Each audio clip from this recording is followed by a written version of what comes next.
മക്കളെ നമുക്ക് അടുത്ത ടോപ്പിക്കിലേക്ക് പോവാം. Resistors in series.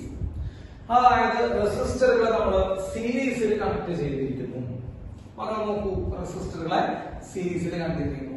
ഇതാണ് റെസിസ്റ്റർ R1, R2, അങ്ങനെ 3 റെസിസ്റ്ററുകളെ ഞാൻ ഒന്നിനു പുറകെ ഒന്നായി വെച്ചിരിക്കുന്നു. അതാണ് series connection. And it is connected to a cell. നമ്മൾ ഒരിക്കലും ചെയ്യുന്നു, ഒരു സെല്ലിനെ കണക്ട് ചെയ്ത് വെച്ചിരിക്കുന്നു. R1, R2, R3 voltage cell V cell എന്ന് എഴുതി വയ്ക്കാം. ഓക്കെ, അപ്പൊ 3 റെസിസ്റ്ററുകൾ ഏതൊക്കെയാ? R1, R2, R3 എന്ന് പറഞ്ഞ 3 റെസിസ്റ്ററുകളെ നമ്മൾ ഒരു സെല്ലിലേക്ക് സീരീസ് ആയി കണക്ട് ചെയ്തിരിക്കുന്നു. എങ്ങനെയാ സീരീസ് ആയി കണക്ട് ചെയ്തിരിക്കുന്നത് മനസ്സിലായ? അത് ഒന്നിനു പുറകെ ഒന്നായിട്ടാണ് വെച്ചിരിക്കുക. അപ്പൊ നമുക്ക് എല്ലാവർക്കും പോസിറ്റീവ് ടെർമിനലിൽ നിന്ന് സംഭവിക്കും, നമ്മളെ കറണ്ട് സ്റ്റാർട്ട് ചെയ്യും. അപ്പോ ആ കറണ്ട് ആദ്യം R1 പാസ് ചെയ്യും. അതേ സെയിം കറണ്ട് തന്നെ R2 കൂടെ പാസ് ചെയ്യും. അതേ സെയിം കറണ്ട് തന്നെ R3 കൂടെയും മക്കളെ എന്ത് ചെയ്തിട്ടുണ്ട്? പാസ് ചെയ്ത് പോയി അത് നമുക്ക് മക്കളെ നെഗറ്റീവ് ടെർമിനലിലേക്ക് എത്തും. അപ്പൊ ഈ 3 റെസിസ്റ്ററിലൂടെയും ഫ്ലോ ചെയ്യുന്ന കറണ്ട് സെയിം ആണ്. സോ മക്കളെ കറണ്ട് സെയിം ആണ് എന്നതാണ് സീരീസ് കണക്ഷന്റെ ഏറ്റവും പ്രധാനപ്പെട്ട പ്രത്യേകത. ആ 3 റെസിസ്റ്ററുടെയും പാസ് ചെയ്യുന്ന കറണ്ട് സെയിം ആണ്. മക്കളെ I സെയിം കറണ്ട് ആണ്. I1, I2, I3 എഴുതേണ്ട ആവശ്യം ഇല്ല. കറണ്ട് സെയിം ആണ്, പക്ഷേ പൊട്ടൻഷ്യൽ ഡിഫറൻസ് ഡിഫറെന്റ് ആണ്. പൊട്ടൻഷ്യൽ ഡിഫറൻസ് ആണ്. അപ്പോ ഓരോ റെസിസ്റ്റൻസിനെ അക്രോസ് ഉള്ള പൊട്ടൻഷ്യൽ ഡിഫറൻസ് സെയിം അല്ല. ഫസ്റ്റ് റെസിസ്റ്റൻസിനെ അക്രോസ് ഉള്ള പൊട്ടൻഷ്യൽ ഡിഫറൻസ് V1 എന്ന് എഴുതാം. സെക്കൻഡ് റെസിസ്റ്റൻസിനെ അക്രോസ് ഉള്ള പൊട്ടൻഷ്യൽ ഡിഫറൻസ് V2 എന്ന് എഴുതാം. മൂന്നാമത്തെ റെസിസ്റ്റൻസിനെ അക്രോസ് ഉള്ള പൊട്ടൻഷ്യൽ ഡിഫറൻസ് നമുക്ക് V3 എന്ന് എഴുതാം. അപ്പൊ കറണ്ട് സെയിം ആണ് മക്കളെ, പക്ഷെ പൊട്ടൻഷ്യൽ ഡിഫറൻസ് സെയിം അല്ല. V1, V2, V3. ഇനി പൊട്ടൻഷ്യൽ ഡിഫറൻസിന്റെ ഇക്വേഷൻ നമുക്ക് ഓംസ് ലോ പ്രകാരം അറിയാം. V ഈക്വൽ ടു IR എന്ന് നമുക്കറിയാം. അപ്പൊ V ഈക്വൽ ടു IR ആണെങ്കിൽ മക്കളെ V1 equal to I1 IR1. I1 എഴുതേണ്ട ആവശ്യമില്ല, കാരണം I എല്ലാവർക്കും സെയിം ആണ്. അപ്പോ V1 equal to IR1, V2 equal to IR2. V2 voltage across second റെസിസ്റ്റൻസിന്റെ വോൾട്ടേജ് എന്ന് പറയുമ്പോൾ കറന്റ് ഓഫ് ദ റെസിസ്റ്റൻസ്. ഇനി തേർഡ് റെസിസ്റ്റൻസിന്റെ വോൾട്ടേജ് എന്ന് പറയുമ്പോൾ കറന്റ് ഓഫ് ദ റെസിസ്റ്റൻസ്. അപ്പോ V3 ഈക്വൽ ടു നമുക്ക് എന്ത് വരും? I into R3. Okay, V3 equal to I into R3. ഒരു കാര്യം നമുക്ക് പറയാൻ പറ്റും, എല്ലാ വോൾട്ടേജുകളെയും സം ചെയ്ത് നമുക്ക് സെല്ലിന്റെ വോൾട്ടേജ് പ്രധാനപ്പെട്ടോ. അങ്ങനെ എല്ലാ വോൾട്ടേജുകളെയും സം ചെയ്ത് നമുക്ക് കിട്ടും സെല്ലിന്റെ വോൾട്ടേജ്. അതേപോലെ ഇത് പറഞ്ഞെങ്കിൽ ഈ സെല്ലിന്റെ വോൾട്ടേജ് ആണ് ഈ 3 പേർക്കും എന്തായി പോകുന്നത്? വിഭജിച്ച് പോകും. അപ്പൊ എല്ലാ വോൾട്ടേജുകളെയും സം എന്ന് പറയുമ്പോൾ മക്കളെ V1 plus V2 plus V3 ചെയ്താൽ നമുക്ക് കിട്ടും voltage of cell. V1 plus V2 plus V3 ചെയ്താൽ നമുക്ക് വോൾട്ടേജ് ഓഫ് സെല്ല് കിട്ടും. ഓക്കെ, അപ്പൊ നമ്മൾ പറയുമ്പോ V1 പറയുന്നത് IR1 plus IR2 plus IR3 ചെയ്താൽ നമുക്ക് കിട്ടും വോൾട്ടേജ് ഓഫ് സെല്ല് കിട്ടും. അതിലെ I നമ്മൾ കോമൺ ആയി പുറത്തേക്ക് എടുത്താൽ ബാക്കി R1 plus R2 plus R3 equal to voltage cell കിട്ടും. കേട്ടോ, ഓരോ സ്റ്റെപ്പും തിരക്കുവാണോ? ഇതിൽ R1 plus R2 plus R3 ഈ 10ാം ക്ലാസ് പഠിച്ച കുട്ടികൾക്ക് വരെ മനസ്സിലാവും. ഒരു സീരീസ് കോമ്പിനേഷനിൽ ഇഫക്റ്റീവ് റെസിസ്റ്റൻസ് ആണ് ഈ R1 plus R2 plus R3. അപ്പോ കറണ്ട് എന്ന് പറയുന്നത് voltage of cell divide by effective resistance ആണ്. കറണ്ട് എന്ന് പറയുന്നത് voltage of cell divide by effective resistance. എങ്ങനെ ഇഫക്റ്റീവ് പിടിക്കുക എല്ലാം കൂടി ആഡ് ചെയ്യുക. ഓക്കെ, അപ്പൊ നമുക്ക് എന്ത് കിട്ടി മക്കളെ? കറണ്ട് കിട്ടി. സൈഡ് ചെയ്ത് കഴിഞ്ഞാൽ R ഇഫക്റ്റീവ് എന്ന് പറഞ്ഞാൽ ഉദ്ദേശിക്കുന്നത് എല്ലാ റെസിസ്റ്റൻസുകളും കൂടി എന്ത് ചെയ്യണം മക്കളെ? സം ചെയ്യണം. R1 plus R2 plus R3 ആണ് R ഇഫക്റ്റീവ്. കറണ്ട് ആ സർക്യൂൾ ആകെ ഒറ്റ കറണ്ടാണല്ലോ, എല്ലാ റെസിസ്റ്റൻസിലേക്ക് പോകുന്ന കറണ്ട് സെയിം ആണ്. അപ്പൊ എല്ലാ റെസിസ്റ്റൻസിലുള്ള കറണ്ട് I എന്ന് പറയുമ്പോൾ voltage of the cell divide by total resistance R effective. ഇനി മക്കളെ ചിലപ്പോ V1 പിടിക്കാൻ നമുക്ക് ചോദിക്കും. ഇപ്പൊ ഞാൻ പറഞ്ഞു സെല്ലിന്റെ വോൾട്ടേജ് ഈ 3 പേർക്കും വിഭജിച്ച് പോവുക ചെയ്യാം. അതിൽ ഫസ്റ്റ് റെസിസ്റ്റൻസിന് കിട്ടിയ വോൾട്ടേജ് മക്കളെ V1 ഈക്വൽ. അവിടെ നമ്മൾ ഈക്വേഷൻ നോക്കും. V1 equal to IR. IR എന്ന് പറയുമ്പോ voltage of cell divide by R effective into R1. ഇതാണ് V1. V2 എന്ന് പറയുമ്പോൾ similarly voltage of cell divide by R effective into R2. V3 എന്ന് പറയുമ്പോൾ voltage of cell divided by R effective into R3. അങ്ങനെ ഈ equation ഉപയോഗിച്ച് നമുക്ക് എന്ത് ചെയ്യാൻ പറ്റും? ഓരോ റെസിസ്റ്റൻസിനും അക്രോസ് ഉള്ള വോൾട്ടേജ് നമുക്ക് എന്ത് ചെയ്യാൻ പറ്റും? മക്കളെ കണ്ടുപിടിക്കാൻ പറ്റും. അപ്പൊ ഓരോ റെസിസ്റ്റൻസിന് അക്രോസ് ഉള്ള വോൾട്ടേജ് കണ്ടുപിടിക്കാൻ ഇക്വേഷൻ നോക്കുക. സെല്ലിന്റെ വോൾട്ടേജ് ബൈ ടോട്ടൽ റെസിസ്റ്റൻസിന്റെ ഏത് റെസിസ്റ്റൻസിന് അക്രോസ് ഉള്ള വോൾട്ടേജ് ആണ് കണ്ടുപിടിക്കണേ, ആ റെസിസ്റ്റൻസ് കൊണ്ട് ഇൻഡ്യൂസ് ചെയ്യും. ഇഫക്റ്റീവ് റെസിസ്റ്റൻസ് എന്ന് പറയുമ്പോൾ എല്ലാം കൂടി നമ്മൾ എന്ത് ചെയ്യുക? ആഡ് ചെയ്യും. ഓക്കെ. അതുപോലെ കറണ്ട് കണ്ടുപിടിക്കാൻ equation voltage cell divide by total resistance ആണ്. അപ്പോൾ ഇതാണ് സീരീസ് കണക്ഷൻ നമുക്ക് പറയാനുള്ളത്. വേണമെങ്കിൽ നമുക്കൊരു ചെറിയ കാര്യം കൂടി പറയാം. എന്റെ കയ്യില് ഇത് പരീക്ഷയ്ക്ക് ചോദിക്കാറുണ്ട്, ഒന്ന് ശ്രദ്ധിച്ചു വെക്കണേ. എന്റെ കയ്യിൽ നമ്മൾ നേരത്തെ കപ്പാസിറ്റർ പറഞ്ഞ പോലെ n ഈക്വൽ റെസിസ്റ്റേഴ്സ് ഉണ്ട് ഓഫ് റെസിസ്റ്റൻസ് R. അപ്പൊ റെസിസ്റ്റൻസ് R വീതമുള്ള R വരുന്ന n ഈക്വൽ റെസിസ്റ്റേഴ്സ് ഉണ്ട്. എന്റെ n റെസിസ്റ്റേഴ്സ് ഉണ്ട്.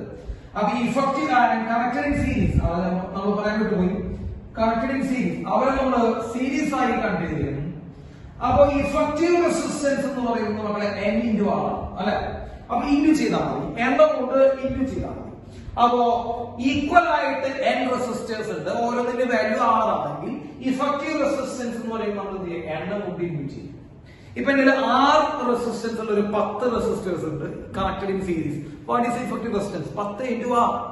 ഓക്കെ, എണ്ണം കൊണ്ട് ഇൻറ്റു ചെയ്താൽ നമുക്ക് റെസിസ്റ്റേഴ്സ് ഇഫക്റ്റീവ് റെസിസ്റ്റൻസിന്റെ ഇക്വേഷൻ ഈക്വൽ ആണെങ്കിൽ മാത്രം ഉണ്ടാവും. ഇതാണ് റെസിസ്റ്റേഴ്സ് ഇൻ സീരീസ്. അപ്പൊ ഇനി നമുക്ക് റെസിസ്റ്റേഴ്സ് ഇൻ പാരലൽ കൂടി നോക്കാം. അപ്പൊ റെസിസ്റ്റേഴ്സ് ഇൻ പാരലൽ, ഓക്കെ, ഞാൻ 3 റെസിസ്റ്റൻസുകൾ എടുത്തിരിക്കുന്നു.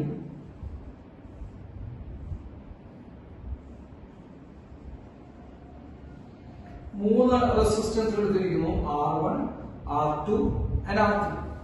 And these 3 resistors are connected in parallel with a cell of voltage B cell. അപ്പോൾ നമ്മൾ ഈ 3 റെസിസ്റ്ററുകൾ R1, R2, R3 എന്ന് പറയുന്ന ഈ 3 റെസിസ്റ്ററുകളെ നമ്മൾ എന്ത് ചെയ്തിരിക്കുന്നു? പാരലൽ ആയിട്ട് കണ്ടിന്യൂ ചെയ്യും. എങ്ങനെയാ പാരലൽ ആയി കണക്ട് ചെയ്തെന്ന് നമുക്ക് മനസ്സിലാവുക? പാരലൽ ആയി കണക്ട് ചെയ്ത് മനസ്സിലാവാൻ 2 മാർഗങ്ങളാണ് നമ്മൾ സാധാരണ കുട്ടികൾക്ക് പറഞ്ഞു കൊടുക്കാറ്. അത് ഒന്നാമത്തെ മാർഗം എന്ന് പറഞ്ഞാൽ നമ്മൾ ഈ സെല്ലിൽ നിന്ന് നമ്മൾ ജസ്റ്റ് ഒന്ന് കറണ്ട് വലിക്കും. കറണ്ട് ആവശ്യം. അപ്പൊ നമ്മൾ സെല്ലിന്റെ പോസിറ്റീവ് നിന്ന് മക്കളെ എന്ത് ചെയ്യുന്നു? കറണ്ട് ആരംഭിക്കുന്നു. ആ കറണ്ട് ഇവിടെ എത്തി. ആ പോയിന്റിൽ എത്തിക്കഴിഞ്ഞാൽ, ഈ പോയിന്റിൽ എത്തിക്കഴിഞ്ഞാൽ കറണ്ടിന്റെ മുമ്പിൽ 3 വഴികളുണ്ട് മക്കളെ. 3 വഴികൾ. അപ്പൊ 3 വഴികൾ നമുക്ക് സംഭവിക്കുന്നത് വെച്ച് കഴിഞ്ഞാൽ കറണ്ട് ഈ 3 വഴികളിലൂടെ എന്ത് ചെയ്തു പോകും? സ്പ്ലിറ്റ് ചെയ്യുന്നു അല്ലെ. സ്പ്ലിറ്റ് ചെയ്യുന്നു. അപ്പോ ഇവിടെ എത്തുന്ന കറണ്ടിന്റെ മുമ്പിൽ മക്കളെ 3 വഴികൾ. അപ്പോ ഈ R1 വഴി പോവാം, R2 വഴി പോവാം, R3 വഴി പോവാം. അപ്പൊ കറണ്ട് സ്പ്ലിറ്റ് ചെയ്തു. കറണ്ട് സ്പ്ലിറ്റ് ചെയ്തോ അവിടെ പാരലലാണ്. അപ്പൊ പാരലൽ കണക്ഷൻ നമ്മൾ മനസ്സിലാക്കാൻ എങ്ങനെയാണ്? കറണ്ട് സ്പ്ലിറ്റ് ചെയ്തു നോക്കിയാണ് മനസ്സിലാക്കുക. അപ്പൊ കറണ്ട് സ്പ്ലിറ്റ് ചെയ്തതിന് അവിടെ എന്താ കാരണം? അല്ലെങ്കിൽ മറ്റൊരു രീതി എന്ന് പറയുമ്പോ മക്കളെ ഈ R1 റെസിസ്റ്റൻസിന്റെ സ്റ്റാർട്ടിംഗ് പോയിന്റ് ഇതാണ് അല്ലെ. ഈ പോയിന്റ് ആരംഭിക്കണേ. R2 ആരംഭിക്കണ ഇവിടെ നിന്നാണ്. R3 റെസിസ്റ്റൻസ് ആരംഭിക്കുന്ന ഈ പോയിന്റ്. അപ്പൊ ഒരേ പോയിന്റ് നിന്നാണ് ആരംഭിക്കുന്നത്. അതുപോലെ അവസാനിക്കുന്ന ഈ പോയിന്റ്. ഈ പോയിന്റ് ആണ് R2ന്റെ അടുത്ത അടുത്ത R1 അടുത്ത ഈ പോയിന്റ് തന്നെയാണ്. R3 അടുത്ത ഈ പോയിന്റ്. അപ്പോ ആ ഒരേ പോയിന്റിൽ നിന്ന് ആരംഭിക്കുന്നു, ഒരേ പോയിന്റ് തന്നെ ഒരേ പോയിന്റ് അവസാനിക്കുന്നു എന്നുള്ളതിനാണ് അത് കണക്ഷനായി മക്കളെ പാരലൽ കണക്ഷൻ. അപ്പൊ ഇവര് 3 റെസിസ്റ്ററുകളും മക്കളെ പാരലൽ. ഈ പാരലൽ ഏറ്റവും പ്രധാനപ്പെട്ട പ്രത്യേകത വോൾട്ടേജ് സെയിം ആയിരിക്കണം. അതായത് ഈ 3 റെസിസ്റ്ററുകൾക്കും കിട്ടുന്ന വോൾട്ടേജ് എന്തായിരിക്കും മക്കളെ? സെയിം ആയിരിക്കും. ആ വോൾട്ടേജ് എന്ന് പറയുന്നത് സെല്ലിന്റെ വോൾട്ടേജ് ആയിരിക്കും. അത് ഇമ്പോർട്ടന്റ്.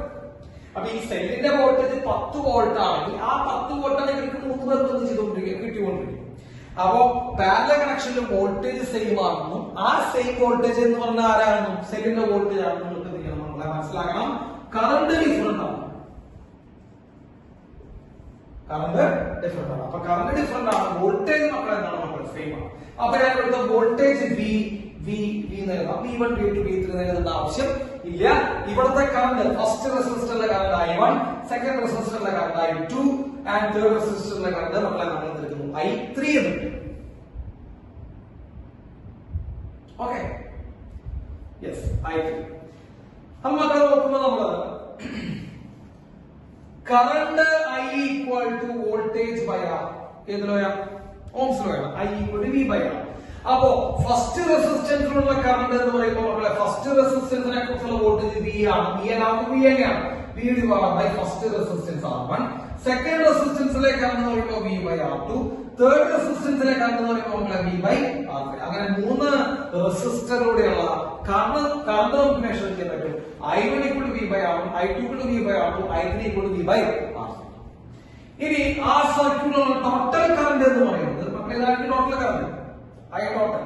അത് നമ്മൾ സ്പ്ലിറ്റ് ചെയ്ത് പോകണം. നമ്മൾ I1 ആയിട്ട് I2 ആയിട്ട് I3 ആയിട്ട് സ്പ്ലിറ്റ് ചെയ്ത് പോകണം. അപ്പൊ ടോട്ടൽ കറണ്ട് എന്ന് പറയുന്നത് എല്ലാ കറണ്ടുകളും നമ്മൾ എന്ത് ചെയ്യുന്നതായിരിക്കും? ആഡ് ചെയ്യുന്നതായിരിക്കും. അപ്പൊ I1 plus I2 plus I3 അതായത് V by R1 plus V by R2 plus V by R3 എന്നുള്ളതായിരിക്കും മക്കളെ ടോട്ടൽ കറണ്ട് എന്ന് പറയുന്നത്. Okay, yes. അപ്പൊ ആണെങ്കിൽ നമുക്ക് എന്ത് ചെയ്യാം? Total current is equal to voltage നമുക്ക് കോമൺ ആയി പറഞ്ഞു കൊടുത്താൽ 1 by R1 plus 1 by R2 plus 1 by R3. ഈ 1 by R1 plus 1 by R2 plus 1 by R3 നമ്മൾ R ഇഫക്റ്റീവ് വിളിക്കുക. അപ്പൊ 1 by R effective equal to 1 by R1 plus 1 by R2 plus 1 by R3 എന്നാണ്. അപ്പൊ effective റെസിസ്റ്റൻസിന്റെ equation നമ്മൾ ശ്രദ്ധിക്കുക. 1 by R1 plus 1 by R2 plus 1 by R3. ഇതാണ് effective 1 by R ഇഫക്റ്റിന്റെ ഇക്വേഷൻ. ഓക്കെ, അപ്പൊ ഇത്രയും കാര്യങ്ങൾ നമ്മൾ പാരലൽ കണക്ഷൻ നോക്കണം. വോൾട്ടേജ് എല്ലാവർക്കും സെയിം ആണ്, കറണ്ട് ഓരോരുത്തരും ഡിഫറെന്റ് ആണ്. ടോട്ടൽ കറണ്ട് പറയുമ്പോൾ ഇതാണ് V into 1 by R1 plus 1 by R2 plus 1 by R3. ഇനി നമ്മൾ നേരത്തെ പറഞ്ഞത് എന്റെ കയ്യിൽ n ഈക്വൽ റെസിസ്റ്റേഴ്സ് ഉണ്ട്. n equal resistors of resistance R connected in parallel. അതായത് R റെസിസ്റ്റൻസ് ഉള്ള n ഈക്വൽ റെസിസ്റ്റേഴ്സ് എന്റെ കയ്യിലുണ്ട്. അവരെ നമ്മൾ എന്ത് ചെയ്യും? പാരലൽ ആയിട്ട് നമ്മൾ എന്ത് ചെയ്യും? കണക്ട് ചെയ്യും. പാരലൽ നമ്മൾ കണക്ട് ചെയ്തു R റെസിസ്റ്റൻസ്. മക്കളെ വാട്ട് ഈസ് ഇഫക്റ്റീവ് റെസിസ്റ്റൻസ്? മക്കളെ പാരലൽ കണക്ഷൻ ഇഫക്റ്റീവ് റെസിസ്റ്റൻസ് എന്ന് പറയുമ്പോൾ എന്ത് ചെയ്യണം? എണ്ണം കൊണ്ട് ഡിവൈഡ് ചെയ്യണം. നേരത്തെ എന്താ വെച്ചാൽ എണ്ണം കൊണ്ട് ഇൻറ്റു ചെയ്തു സീരീസിൽ. ഇവിടെ എന്താണ് ചെയ്യാം മക്കളെ? എണ്ണം കൊണ്ട് ഡിവൈഡ് ചെയ്യണം ചെയ്യും. ഇത് എൻട്രൻസ് പരീക്ഷയ്ക്ക് സാധാരണ ചോദിക്കാറുള്ള ഒരു ക്വസ്റ്റ്യൻ ആണ്. അപ്പോ n ഈക്വൽ റെസിസ്റ്റേഴ്സ് നമ്മൾ പാരലൽ ആയിട്ട് ചെയ്ത് കഴിഞ്ഞാൽ ഇഫക്റ്റീവ് റെസിസ്റ്റൻസ് എന്ന് പറയുന്നത് ഒരു റെസിസ്റ്റൻസിന്റെ വാല്യൂ ഡിവൈഡ് ബൈ എണ്ണം. അപ്പൊ ഇതാണ് അതിന്റെ പാരലൽ കണക്ഷൻ നമ്മൾ ഓർത്ത് വെക്കാൻ കാര്യം. ഇനി ഞാൻ നിങ്ങൾക്ക് ഒരു ചെറിയൊരു കാര്യം ഞാൻ നിങ്ങൾക്ക് പറഞ്ഞുതരാം. മക്കൾ നോക്കൂ,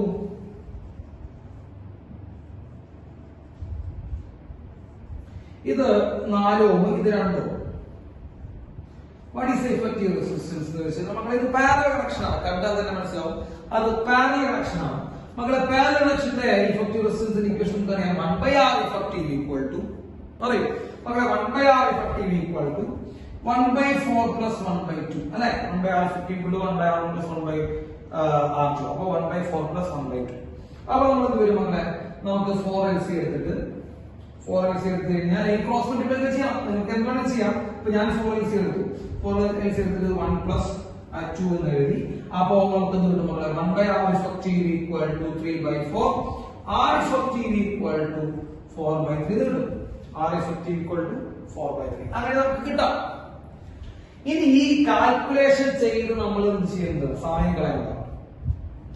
കാൽക്കുലേഷൻ ചെയ്ത് സമയം കളയുക മാത്രമല്ല, മെജോറിറ്റി ചില കുട്ടികൾ ഞാൻ കണ്ടിട്ടുള്ള ഒരു പ്രശ്നം എന്ന് വെച്ച് കഴിഞ്ഞാൽ കുറെ കുട്ടികൾ തെറ്റ് വരുന്നത് വെച്ച് കഴിഞ്ഞാൽ ഈ 1 by R effective equal to 1 by R1 plus 1 by R2 എഴുതും. എന്നിട്ട് ഇത് കണ്ടുപിടിക്കട്ടോ 3 by 4 കണ്ടുപിടിക്കും. 3 by 4 1 by R effective. R effective എഴുതുന്ന സമയത്ത് അവർ എന്ത് ചെയ്യില്ല? ഇതിനെ തലതിരിക്കാൻ മറക്കും. അവർ 3 by 4 നേരിട്ട് പോകും. അപ്പൊ ശരിക്കും ആ ഇഫക്റ്റീവ് അടിക്കുമ്പോൾ നമ്മൾ എന്ത് ചെയ്യണം മക്കൾ? തലതിരിക്കണം. അപ്പൊ ചില കുട്ടികൾ നമ്മൾ ആ പ്രോബ്ലത്തിന്റെ ആ ഒരു ധൃതിയിൽ ചെയ്യുന്ന സമയത്ത് സമയം കുറവ് ആ ടൈം ബോണ്ടഡ് ആയിട്ടുള്ള നമ്മൾ പ്രോബ്ലം ചെയ്യുന്ന സമയത്ത് പെട്ടെന്ന് ഈ 3 by 4 തലതിരിച്ചാൽ ആ ഇഫക്റ്റീവിന്റെ ആ ഇഫക്റ്റീവ് 4 by 3 അത് നമ്മൾ ചിലപ്പോൾ എന്ത് ചെയ്യാൻ പറ്റും? ചെയ്യാൻ പറ്റും. അപ്പൊ അങ്ങനെയൊക്കെ വരുന്ന സമയത്ത് ഞാനൊരു എളുപ്പവഴി പറഞ്ഞു മക്കളെ. ഇതിന്റെ ഇഫക്റ്റീവ് റെസിസ്റ്റൻസ് രണ്ടെണ്ണമുള്ള കേസുകളുടെ കാര്യം പറഞ്ഞോ. രണ്ട് റെസിസ്റ്റൻസ് പാരലൽ വെക്കുമ്പോഴുള്ള കേസാണ്. ഇതിൽ ഇഫക്റ്റീവ് റെസിസ്റ്റൻസ് പിടിക്കാനുള്ള ഇക്വേഷൻ മക്കളെ ഇതാണ്. ഇഫക്റ്റീവ് റെസിസ്റ്റൻസ് ഈക്വൽ കാണുന്ന എല്ലാവരും ഇഫക്റ്റീവ് റെസിസ്റ്റൻസ് ഈക്വൽ ടു അല്ലെങ്കിൽ ഞാൻ ഇത് മാറ്റാം. ഈ സൈഡിൽ ഞാൻ മാറ്റാം. ഇത് മാറ്റും. effective resistance equal to നമ്മൾ എന്താ ചെയ്യണ്ടേ? ഇതിലേതാ വലുത് നോക്കുക. ആരാണ് ഇത്? 2 ആണോ വലുത് 4 ആണോ വലുത്? അത് 4 ആണ്. അപ്പൊ വലിയ റെസിസ്റ്റൻസ് എഴുതുക ബൈ വലിയ റെസിസ്റ്റൻസ് എഴുതുക അത് ബൈ ചെറുതായ രണ്ടാമത്തെ ചെറുതിന്റെ എത്ര ഇരട്ടിയാണ് വലുത്? ഇപ്പോ ഇതിന് ചെറുത് 2 ആണ്, വലുതായ 4. അപ്പൊ ചെറുതിന്റെ എത്ര ഇരട്ടി വലുത്? 2ന്റെ എത്ര ഇരട്ടിയാ 4? 2 ഇരട്ടിയാണ്. അപ്പൊ എത്ര ഇരട്ടി? ആ ഇരട്ടി പ്ലസ് 1 ചെയ്യും. അപ്പൊ നമുക്ക് എന്ത് കിട്ടും? 4/3 കിട്ടും. അതിനെല്ലാം എങ്ങനെയാണ് അല്ലെ? അപ്പോ ഇഫക്റ്റീവ് റെസിസ്റ്റൻസ് കണ്ടുപിടിക്കുക ഒരു എളുപ്പവഴി ഇതാണ്. വലിയ റെസിസ്റ്റൻസ് എഴുതുക ബൈ ചെറുത് വലുതിന്റെ എത്ര ഇരട്ടിയാ നോക്കുക, സോറി വലുത് ചെറുതിന്റെ എത്ര ഇരട്ടിയാ നോക്കുക. ആ ഇരട്ടിയുടെ കൂടെ എന്ത് ചെയ്യാം മക്കളെ? 1 ആഡ് ചെയ്യും. ഓക്കെ, അങ്ങനെയുള്ള ഒരു എളുപ്പമായിട്ടുള്ള ഒരു വഴിയുണ്ട് മക്കളെ. സീരീസ് കോമ്പിനേഷനിലെ 2 റെസിസ്റ്റൻസ് വരുമ്പോൾ ചെയ്യാൻ ഒരു വഴിയാണത്. അപ്പൊ വലുത് ബൈ ചെറുത് എത്ര ഇരട്ടിയാ നോക്കുക, വലുതിന്റെ പ്ലസ് 1 ചെയ്യും. ഓക്കെ, അപ്പൊ അത് നിങ്ങൾ ഒന്ന് ചെയ്യണം, ഒന്ന് മനസ്സിലാക്കണം മക്കളെ. പാരലൽ കണക്ഷനുമായിട്ട് ബന്ധപ്പെട്ട ചെറിയൊരു കാര്യം കൂടി നിങ്ങൾ എന്ത് ചെയ്യണം? മനസ്സിലാക്കി വെക്കണം. ഇത് വളരെ ഇമ്പോർട്ടന്റ് ആണ്. പല ക്വസ്റ്റ്യൻസിന് നമുക്ക് ആവശ്യമില്ലാവുന്നതാണ് അല്ലെ? ആണ്. അപ്പൊ നമ്മൾ നോക്കണം. 2 റെസിസ്റ്ററുകൾ പാരലൽ മക്കളെ R1 ഉം R2 ആണ്. ഓക്കെ, R1 R2 റെസിസ്റ്ററുകൾ പാരലൽ മക്കളെ. ആ സർക്യൂട്ടിലേക്ക് ടോട്ടൽ ആയിട്ട് വരുന്ന കറണ്ട് ടോട്ടൽ കറണ്ട് ആയിട്ട് ശ്രദ്ധിച്ചേക്കണേ. ടോട്ടൽ കറണ്ട് എത്രയാണ് മക്കളെ? I ആണ്. ഇവിടെ എത്തിയിട്ട് മക്കളെ കറണ്ട് എന്ത് ചെയ്യണം? മക്കളെ സ്പ്ലിറ്റ് ചെയ്യും അല്ലെ? 2 വഴിയുണ്ട് കറണ്ട് മുമ്പിൽ. ഒന്നുകിൽ R1 വഴി പോവാം, ഒന്നുകിൽ R1 വഴി പോവാം, പിന്നെ എന്ത് ചെയ്യണം? R2 വഴി പോവാം. അപ്പൊ കുറച്ച് കറണ്ട് R1 വഴി പോവും, കുറച്ച് കറണ്ട് എന്ത് വഴി പോവും മക്കളെ? R2 വഴി പോവും. അപ്പൊ R1 വഴി പോകുന്ന കറണ്ട് ഞാൻ I1 എടുക്കും. R1 വഴി പോകുന്ന കറണ്ട് ശ്രദ്ധിച്ചേക്കണേ. R1 വഴി പോകുന്ന കറണ്ട് I1 എടുക്കും. അപ്പൊ R2 വഴി എത്ര കറണ്ട്? ബാക്കി കറണ്ട് R2 വഴി പോവാ. അപ്പൊ എത്രയാണ് മക്കളെ ടോട്ടൽ വരുന്നത്? I എന്ന് പറഞ്ഞ കറണ്ടാണ് ടോട്ടൽ വരുന്നത്. ആ ഇതിന് I1 ആറ് വഴി പോയി, R1 വഴി പോയി, ബാക്കി എത്രയാണ്? I മൈനസ് I1 എന്ന് പറഞ്ഞ കറണ്ട് I വഴി വരും മക്കളെ, R2 വഴി വരും. സംശയമല്ലോ? അപ്പോ 2 resistance parallel, R1 R2 parallel. അതിലേക്ക് ടോട്ടൽ ആയിട്ട് തന്നെ കറണ്ട് ആ I അവിടെ ചെറുത് മക്കളെ സ്പ്ലിറ്റ് ചെയ്യും. പാരലൽ കണക്ഷൻ സ്പ്ലിറ്റ് ചെയ്യുന്നതാണ് നമ്മൾ പറഞ്ഞത്. അപ്പൊ സ്പ്ലിറ്റ് ചെയ്യും. അതിൽ I1 R1 വഴി പോകും, ബാക്കി എത്ര വരുന്നുണ്ട് മക്കളെ? I minus I. ഇത് വളരെ സിമ്പിൾ സാധനം കേട്ടോ. I1 ടോട്ടൽ വരുന്ന I1 അവിടെ പോയി, ബാക്കി എന്ത് വരും? I മൈനസ് I1 R2 വരും. So what is the potential difference across R1? Potential difference across R1. അപ്പോൾ R1 across ഉള്ള potential difference എങ്ങനെ നമുക്ക് കാർഡിനൽ റെസിസ്റ്റൻസ് അതായത് I1 R1. ഇനി what is potential difference across R2? അതെങ്ങനെയാണ് മക്കളെ? I minus I1 അതാണ് നമ്മുടെ cardinal resistance R2. And they are parallel. അതാണ് ശ്രദ്ധിക്കുന്നത്. R1 and R2 are in parallel.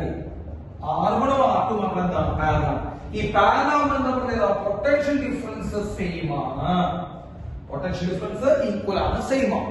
അപ്പൊ ഇവന്റെ പൊട്ടൻഷ്യൽ ഡിഫറൻസ് നമ്മൾ തുല്യമായിരിക്കണം. അപ്പൊ ഇവന്റെ പൊട്ടൻഷ്യൽ ഡിഫറൻസ് എത്രയാ? I1 R1 ഈക്വൽ ടു മറ്റൊരു പൊട്ടൻഷ്യൽ ഡിഫറൻസ് എത്രയാ? I minus I1 into R2. ശരിയല്ലേ? അപ്പൊ നമുക്ക് ഇതിനെ എക്സ്പാൻഡ് ചെയ്യുമ്പോൾ മക്കളെ I1 R1 equal to IR2 minus I1 R2. അത് I1 R2 എടുക്കുമ്പോ മൈനസ് വരുമ്പോ മക്കൾ പ്ലസ് ആയി വരും. I1 R1 plus I2 R2 sorry I1 R1 plus I1 R2 equal to IR2. I1 നമുക്ക് കോമൺ ആയി പുറത്തേക്ക് എടുത്താൽ I1 നമുക്ക് ഇവിടുന്ന് കോമൺ ആയി പുറത്തേക്ക് എടുത്തത് ഒരു മക്കളെ R1 plus R2 equal to IR2. So I1 equal to IR2 by R1 plus R2. ഈ equation പഠിപ്പിച്ചതോ? I1 equal to IR2 by R1 plus R2 എന്ന് പറയുമ്പോൾ ഫസ്റ്റ് റെസിസ്റ്ററിലൂടെ എത്ര കറണ്ട് ഫ്ലോ ചെയ്യും? I1 അതല്ലേ മക്കളെ? ടോട്ടൽ വരുന്ന കറണ്ട് ഇങ്ങനെ ചോദ്യങ്ങൾ ഉണ്ടാവാറുണ്ട് നമുക്ക്. അപ്പൊ ടോട്ടൽ അവിടെ വരുന്ന കറണ്ട് നമുക്ക് കിട്ടി. ആ കറണ്ടിലെ എത്ര ഭാഗമാണ് അല്ലെങ്കിൽ എത്ര കറണ്ടാണ് R1 പാസ് ചെയ്യാൻ നമ്മൾ ചോദിക്കുക. അപ്പൊ R1 പാസ് ചെയ്യുന്ന കറണ്ട് എത്രയാണ്? നമ്മൾ I1 എടുത്തു. അപ്പൊ I1 ഈക്വൽ ടു ശ്രദ്ധിച്ച് R1 പാസ് ചെയ്യുന്ന current I1 equal to total current എത്ര കറണ്ട് ടോട്ടൽ I ഇൻറ്റു അതിന് ഓപ്പോസിറ്റ് സൈഡിൽ എടുക്കുന്ന റെസിസ്റ്റൻസ്. അല്ലെ? I into R2 ആണ് മക്കളെ. ഇതിലൂടെ കറണ്ട് കണ്ടുപിടിക്കണം മക്കളെ, ശ്രദ്ധിക്കട്ടോ. R1ലൂടെ പോകുന്ന കറണ്ട് കണ്ടുപിടിക്കാനുള്ള ഇക്വേഷൻ ഞാൻ പറഞ്ഞേ. R1ലൂടെ പോകുന്ന കറണ്ട് കണ്ടുപിടിക്കാനുള്ള ഇക്വേഷൻ എന്താ? ടോട്ടൽ കറണ്ട് ഇൻറ്റു അതിന് ഓപ്പോസിറ്റ് റെസിസ്റ്റൻസ് R2 ആണ് ചെയ്യുന്നത് ബൈ ടോട്ടൽ റെസിസ്റ്റൻസ്. അപ്പൊ നിങ്ങൾ ശ്രദ്ധിക്കണം, ഞാൻ അതിനെ ജനറൽ ഇക്വേഷൻ തരാം. Current through resistor in parallel. കേട്ടോ, പാരലൽ കണക്ഷനിലെ ഒരു റെസിസ്റ്ററിലുള്ള കറണ്ട് എന്ന് പറയുന്നത് നമുക്ക് രണ്ട് റെസിസ്റ്റൻസിന്റെ കേസ് കേട്ടോ. Total current into opposite side resistance. Opposite side resistance കേട്ടോ. Total current opposite side resistance divide by total resistance. മനസ്സിലാക്കണേ, വളരെ വളരെ പ്രധാനപ്പെട്ട ഭാഗമാണ്. ഇതൊക്കെ വെച്ചാൽ നമുക്ക് പ്രോബ്ലം ചെയ്യേണ്ടി വരിക. അപ്പോ ഒരു റെസിസ്റ്റൻസിലുള്ള കറണ്ട് എന്ന് പറയുന്നത് എന്താ? അതിലേക്ക് വരുന്ന ടോട്ടൽ കറണ്ട് ഇൻറ്റു അതിന്റെ opposite side resistance by total current. ഇനി ഇതിലേക്കുള്ള കറണ്ടത്തിലായിരിക്കും പറഞ്ഞത് R2 എന്ന് പറയുന്നത് ആ റെസിസ്റ്റൻസിലുള്ള കറണ്ടത്തിലായിരിക്കും total current into opposite resistance by total. കേട്ടോ, ഞാൻ ജസ്റ്റ് പെട്ടെന്ന് ഇതൊന്ന് നോട്ട് ചെയ്യണം. ഓക്കെ, ഞാൻ വളരെ പെട്ടെന്ന് ഞാൻ എന്ത് ചെയ്യാം, ഒരു എക്സാമ്പിൾ പറഞ്ഞുതരാം. പെട്ടെന്ന് കേട്ടോ മക്കളെ, ഞാൻ ചോദ്യ കാര്യങ്ങൾ എടുക്കാൻ പറഞ്ഞേ.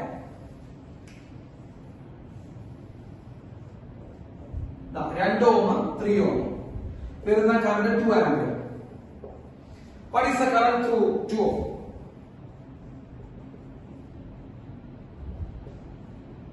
രണ്ട് ഓമിലുള്ള കറണ്ട് മക്കളെ, ഇതിൽ കൂടുതലുള്ള കറണ്ട് എന്താ ഇക്വേഷൻ മക്കളെ? ഇതിൽ കൂടുതലുള്ള കണ്ടുപിടിക്കാൻ എന്താ? ടോട്ടൽ കറണ്ട് 2 ഇൻറ്റു ഇതിന് ഓപ്പോസിറ്റ് ആയിട്ടുള്ള റെസിസ്റ്റൻസ് 3 അല്ലേ? 3 divide by total resistance sum, അതായത് 2 പ്ലസ് എത്രയാണ് മക്കളെ? 5, അതായത് 65 ആംപിയർ ആണ് ഇതിൽ കൊടുക്കണം. ഇനി what is current through 3 ampere? Sorry, current through 3 ohm. 3 ohമിൽ കൂടെയുള്ള കറണ്ട് എത്രയാണ് മക്കളെ? 3 ohമിൽ കൂടെയുള്ള കറണ്ട് എന്ന് പറയുന്നത് എന്താ? ടോട്ടൽ കറണ്ട് 2 ഇൻറ്റു ഇതിൽ കൂടെയുള്ള കറണ്ട് പിടിക്കാനുള്ള ഓപ്പോസിറ്റ് ആണ് 2 ഇൻറ്റു 2 ഡിവൈഡ് ബൈ 5, അതായത് എത്ര വരും മക്കളെ? 4/5.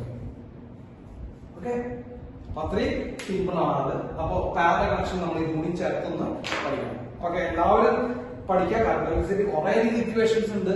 വൃത്തിയായിട്ട് നമ്മുടെ ഇക്വേഷൻസ് മാത്രം എഴുതി എന്തുണ്ടാക്കുക, നമ്മൾ ഇക്വേഷൻ വാരി വെച്ച് നോട്ട് ഉണ്ടാക്കരുത്. ഞാൻ നോട്ട് ഉണ്ടാക്കാൻ പറഞ്ഞത് എന്താണെന്ന് വെച്ച് കഴിഞ്ഞാൽ ഇക്വേഷൻസും അതേപോലെ ആ ടിപ്സും അതേപോലെ ട്രിക്കുകളൊക്കെ വെച്ചിട്ടുള്ള ചെറിയ ഷോർട്ട് ആയിട്ടുള്ള നോട്ട് ഉണ്ടാക്കി വെക്കാൻ വേണം. അപ്പൊ അതൊരു ചാപ്റ്ററിനെ സംബന്ധിച്ച് അതൊരു 3-4 പേജിന് അപ്പുറത്തേക്ക് പോകാൻ ചാൻസ് ഇല്ല. അപ്പൊ വളരെ ഷോർട്ട് ആയിട്ട് നോട്ട് ഉണ്ടാക്കി വെക്കുക. നമ്മളുടെ ആ പരീക്ഷയുടെ സമയത്ത് നമ്മൾ അതാണ് എന്ത് ചെയ്യുന്നത്, നമുക്ക് പെട്ടെന്ന് വായിച്ചു നോക്കി എല്ലാം ഓടിച്ചു പോകാൻ പറ്റും. ഓക്കെ, അപ്പൊ ഇതൊക്കെ എഴുതി വെക്കാൻ നന്നായിട്ട് പഠിക്കും. റൈറ്റ്.